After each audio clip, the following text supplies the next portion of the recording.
오늘 설교의 제목은 나의 주님, 나의 하나님이라고 하는 겁니다. 이거는 제자 도마가 예수님을 향하여 신앙 고백되어진 내용입니다. 본문 말씀은 요한복음 20장 24절로부터 31절까지 되겠습니다. 여러분들 전주에 나눈 하나님의 말씀을 기억하십니까? 안식 후 첫날, 지금으로 얘기하면 주일입니다. 제자들은 유대인들이 무서워 문들을 꼭꼭 걸어 잠그고 숨어 있었습니다. 유대인들을 두려워한 이유는 예수님이 십자가에서 처형당했다는 사실이고, 그 다음에 그 불똥이 자기들에게 튈지 모른다고 하는 불안감 때문이었습니다. 골방에 예수님께서 부활하시고 찾아오셨어요. 그리고 나서 너희에게 평강이 있을지어다, 이런 놀라운 말씀을 하셨습니다. 그리고 예수님의 그 못자국 난 손, 그리고 창으로 깊이 찔린 그 옆구리를 보여주셨어요. 진짜 그 상처를 보니까 예수님께서 십자가에서 처형당하실 때 난 그러한 상처였습니다. 제자들은 깜짝 놀랐어요. 그렇게 죽으셨던 예수님께서 다시 살아났다고 하는 이 사실에 너무 기뻐했습니다. 자, 그런데 공교롭게도 그런 축복의 자리에 예수님의 12 제자 중에 한 명인 도마가 없었던 거예요. 24절이 그게 나오죠. 12 제자 중에 하나로서 디두모라 불리는 도마는 예수께서 오셨을 때에 함께 있지 아니했다 하는 거죠. 왜 도마가 그 자리에 없었는지는 알 수 없습니다. 그러나 분명한 것은 내가 있어야 할 자리, 그리고 내가 반드시 지켜야 할 자리, 그곳에 여러분들이 있어야 합니다. 그것이 신앙이고, 그리고 그것이 하나님 앞에 은총과 축복을 받을 수 있는 길이라는 것을 기억하셔야 됩니다. 이후에 도마는 예수님이 살아나셨다고 하는 그 이야기를 분명히 들었습니다. 도마는 믿지 못했어요. 그래서 뭐라고 얘기했냐면, 내 손 가지고 예수님의 못자국 난 그 손, 그리고 내 손가락으로 예수님의 그 옆구리에 창이 깊숙이 뚫렸는데 그것을 넣어보지 않고는 내가 믿지 못하겠다, 이렇게 냉정하게 이야기를 했습니다. 자, 이렇게 이야기를 하고 시간이 지나죠. 그것이 26절에 나옵니다. 여러분, 26절에 보니까 여드레가 지났다라고 나와 있어요.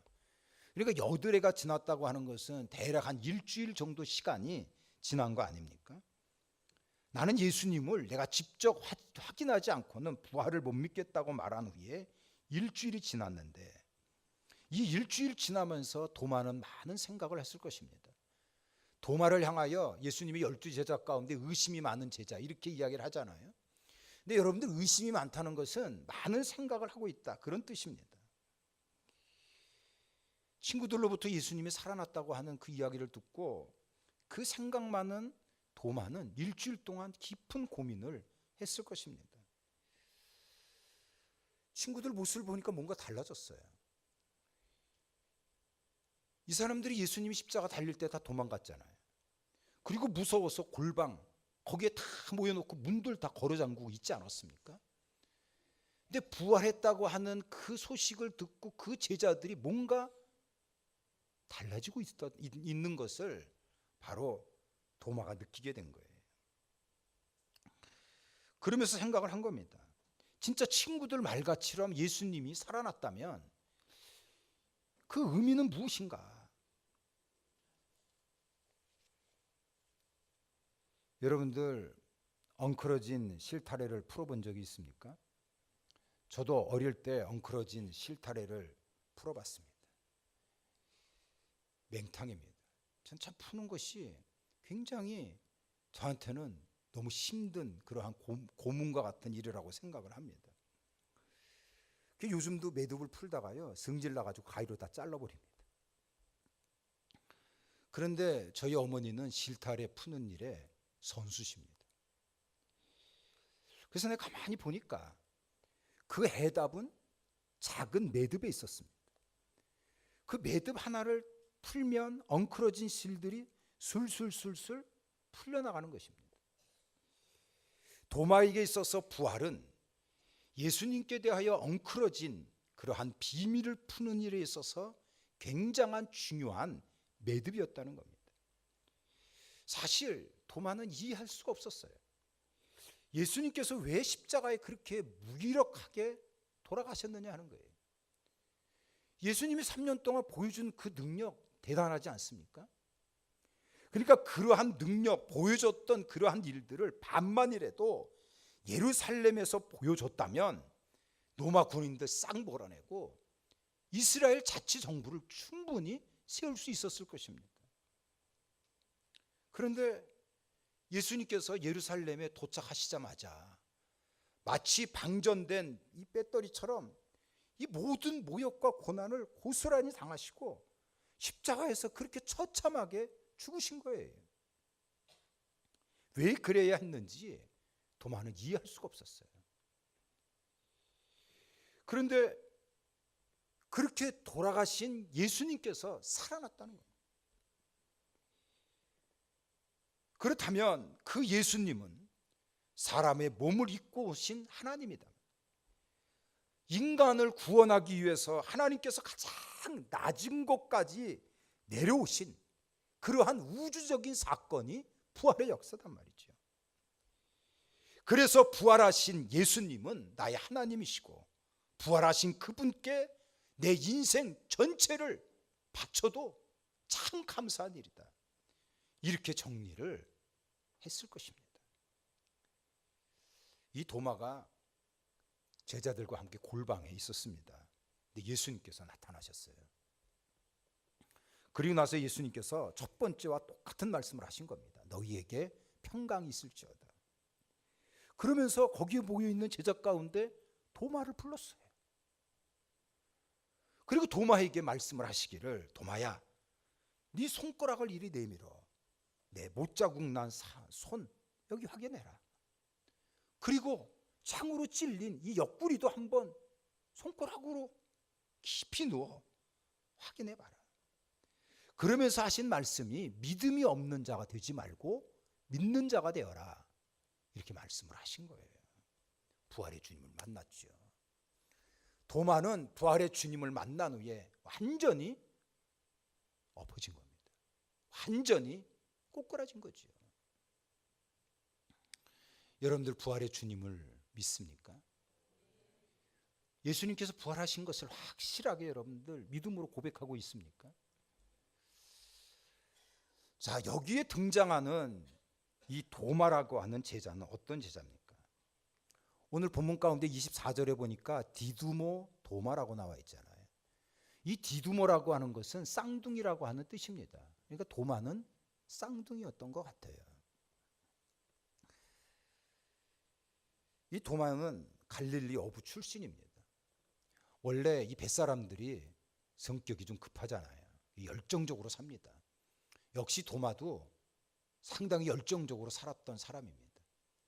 그런데 여러 가지 말씀을 종합해 보면 이 사람은 상당히 냉철한 사람이었어요. 도마를 향해서 많은 화가들이 그림을 그립니다. 그 그림을 그린 게 이거잖아요. 도마가 눈이 토끼 눈을 해가지고서 예수님이 옆구리에 손을 꼭 집어넣지 않습니까? 도마같이 생겼죠. 근데 성경에 보면은 이 도마에 대하여 3번 기록이 나옵니다. 3번. 잘 들어보십시오.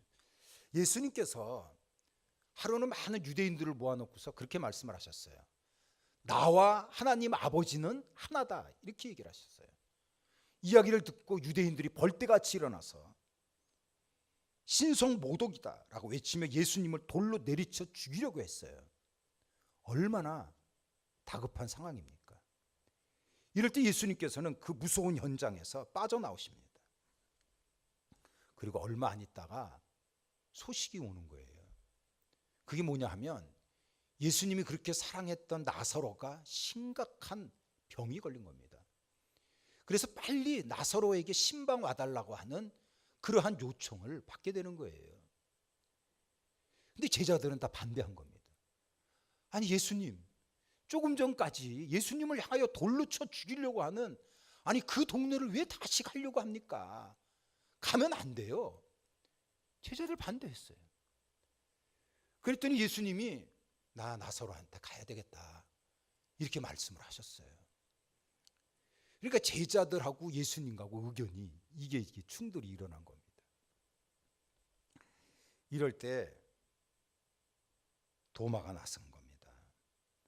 도마가 뭐라고 얘기했는지 아세요? 이게 요한복음 11장 얘기인데요. 디두모라 하는 도마가 다른 제자에게 말하되 우리도 주님과 함께 죽으러 가자. 멋진 말 아닙니까? 이게 의리의 사나이죠. 다른 제자들을 설득시키면서 예수님이 저렇게 힘든 곳에 가는데 우리도 가자. 예수님이 죽는다면 우리도 죽어야지. 그러니까 예수님을 너무너무 사랑해서 이렇게 목숨을 버릴 만한 각오가 있었던 사람이 이 도마입니다. 도마. 이 도마에 대해서 두 번째 기록은 예수님의 최후의 만찬 때였어요. 예수님께서 최후의 만찬 때 제자들에게 그렇게 말씀을 하셨습니다. 나는 이제 고난 가운데 죽을 것이다. 그런데 여기 12명 중에 한 사람이 나를 팔 것이야. 예수님 폭탄 선언한 겁니다. 폭탄 선언을 하신 겁니다. 이야기를 듣고 제자들이 막 근심을 했어요. 그럴 수밖에 없잖아요. 예수님이 고난 가운데 죽는데 이 12명 가운데 하나가 배신자라고 하니까 그 이야기를 들었던 제자들이 막 근심을 하고 있는데 그때 예수님께서 유명한 말씀을 하신 거예요. 요한복음 14장에 보니까 너희는 마음에 근심하지 마라. 하나님을 믿으니 또 나를 믿어라. 내가 너희를 위하여 거처를 예비할 것인데 거처를 예비하면 내가 너희를 다시 데리러 오겠다. 이렇게 말씀을 한 겁니다. 근데 이 말씀을 가만히 생각하면 이게 논리적으로 모순이 있어요. 당신이 곧 죽는다고 말씀을 하셨어요. 그리고 이 중에서 하나가 배반한다 그랬어요. 그런데 내가 곧 거처를 예비해가지고 너희를 데리러 온다고 말씀한 거예요. 죽는다는 말씀은 무엇이고 또 어디 가서 이러한 거처를 준비하신다는 것이 무엇인가? 제자들이 막 헷갈려 한 거예요. 이럴 때 그 냉철하고 논리적인 도마가 얘기를 한 겁니다. 예수님이 어디로 가신다는 말입니까? 그 가는 곳에서 어떤 멋진 이러한 거처를 준비하신다는데 그게 무슨 말입니까? 이렇게 묻고 따진 거예요. 그랬더니 예수님이 내가 곧 길이요 진리요 생명이니 나로 말미암지 않고는 아버지께로 올 자가 없다라고 말씀을 하신 것입니다. 제자들은 다 멘붕에 빠져 있고 혼란해 있을 때 이 도마는 그 상황을 논리적으로 접근하는 사람이었어요. 그리고 상당히 이론적이고 이성적인 그러한 사람이 도마였다라는 거예요. 그 세 번째 기록이 오늘 본문으로 택한 예수님의 옆구리를 만져보는 이러한 장면입니다. 이 세 가지를 우리가 통틀어 볼 때 이 도마의 기질은 예수님과 함께 죽자고 하는 이 말 속에서 그 뜨거운 열정을 분명히 갖고 있었어요. 그러나 자기가 확신하지 못하면 누구든지 믿지 않습니다. 그리고 자기가 확신할 때까지는 한 발걸음도 뛰지 않는 이러한 사람이 도마였어요. 근데 이거는요, 다르게 얘기하면 마음에 안 들면 꿍시렁대고 비판적이고 그래서 주변에 있는 사람들을 힘들게 만드는 스타일이 도마라고도 볼 수가 있어요. 이런 기질의 제자 도마가 부활의 주님을 만남으로 완전히 변화되는 겁니다. 그러면서 예수님을 향하여 위대한 신앙 고백을 한 거예요. 오늘 설교 제목으로 택한 도마가 대답하되 나의 주님 그리고 나의 하나님이라고 말하고 있지 않습니까? 여기에 나오는 이 주라고 하는 것이 이 퀴리오스잖아요. 당시 로마 황제만이 사람들의 생사 여탈권을 행사했는데 그래서 로마 황제를 향하여 주라고 고백을 했다고요. 그 당시에. 그런데 믿는 사람들은 황제가 퀴리오스 주가 아니고 오로지 하나님의 아들 사흘 만에 살아나신 예수님이 우리의 주라고 고백하고 있는 겁니다. 이러한 신앙이 우리의 신앙이 돼야 돼요. 여러분들도 당연히 그렇게 살아가야 하는 것입니다. 부활의 주님을 만난다면 여러분들 능력 있고 권세 있게 살 수 있습니다. 부활의 능력으로 줄이지 않고 목마르지 아니하는 하나님의 놀라운 역사를 여러분들이 반드시 누리게 될 것입니다. 무덤처럼 꽉 막힌 다음 완전히 헐어버리고 부활의 능력 때문에 기쁨과 소망이 여러분들에게 넘치기를 축원합니다. 이후에 도마는 열심히 부활의 복음을 전한 것으로 기록이 되어 있습니다. 의심 많았던 이 제자 도마는 부활의 주님을 만난 후에 전승에 의하면 불교 국가였던 인도까지 가서 복음을 전한 것으로 기록이 되어 있습니다. 이게 지금 인도에 있는 도마 순교 교회로 많은 사람들이 관광지로 성지로 가고 있는 곳입니다. 여러분들 도마 행전이라고 하는 외경이 있어요. 우리가 갖고 있는 성경 66권은 정경이라고 얘기를 하고요. 그 외에 성경들이 있는데 그걸 외경이라고 얘기를 합니다. 근데 외경 중에 도마가 주님을 만난 부활의 주님을 만난 후에 어떻게 복음을 전했는가라는 외경이 도마 행전이라고 하는 것이 있습니다. 도마 행전에 보면 이 도마는 인도의 왕궁을 지을 목수를 쫓아서 인도로 가요. 그래서 복음을 전하다가 순교를 하게 됩니다. 도마 행전에 보면은요, 군타팔이라고 하는 이 왕국이 나와요. 이게 인도 왕국인데 이때까지는 군타팔이라고 하는 그 나라의 존재를 증명할 수가 없었어요. 그러다가 1834년, 지금으로부터 한 150년쯤에 아프가니스탄에서 동전 하나를 고고학자들이 발굴을 합니다. 그 동전이 도마 행전에 나오는 군타팔 왕국의 동전이었어요. 그래서 그렇구나. 사람들의 말에 따라서 이 도마가 인도까지 가가지고 복음을 전하다가 순교했는가 보다. 이렇게 이야기를 합니다. 그런데요, 제가 네이버에서 이 도마 제자를 찾다가 제자 도마를 치면 이쁜 여자가 이렇게 등장을 하는 거예요. 이쁘죠? 근데 제가 이 여인을 가만히 봤더니 우리 교인들보다는 조금 못해요. 진짜입니다. 근데 이 여인이 누구냐 하면은요, 김수로 왕이 결혼한 허황우라고 하는 여인이에요. 우리 학교 다닐 때 그 가야국, 가락국 그러잖아요. 그런데 인도 말로 이 가락이라고 하는 말이 물고기라고 하는 뜻이 있대요. 여러분들 물고기가 뭔지 압니까? 이 물고기는요, 옛날 초대교회 이 성도들이 핍박이 너무 심할 때 내가 크리스찬이라고 하는 그러한 암호가 물고기였어요. 그래서 물고기를 이렇게 그리면 그 물고기의 그 말이 예수님은 그리스도다라는 뜻이라는 거예요. 도마가 인도에서 복음을 전하다가 어느 날 이 여인을 데리고 우리나라까지 왔다는 거야. 그래가지고 김수로 왕과 중매를 시켜서 기독교 용어인 가락 국가를 만들었다는 거예요. 흥미진진하지요? 근데요, 경상북도 영풍군 평읍면 왕류동에 도마바위라는 게 있답니다. 이게 도마바위예요. 우리나라 기독교 고고학자가 이 지역에 가서 이 도마바위를 보고 놀랐어요. 그게 뭐냐 하면 이게 목이 잘려나간 석상인데 그 옆에 이상한 글씨가 있는 거예요. 근데 이상한 글씨가 이게 시부리 말로 도마랍니다. 도마.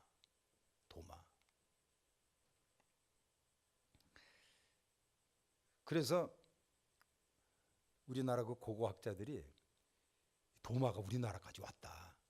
그러니까 여기를 성지화 시켜야 된다. 이렇게 지금 운동을 벌이고 있답니다.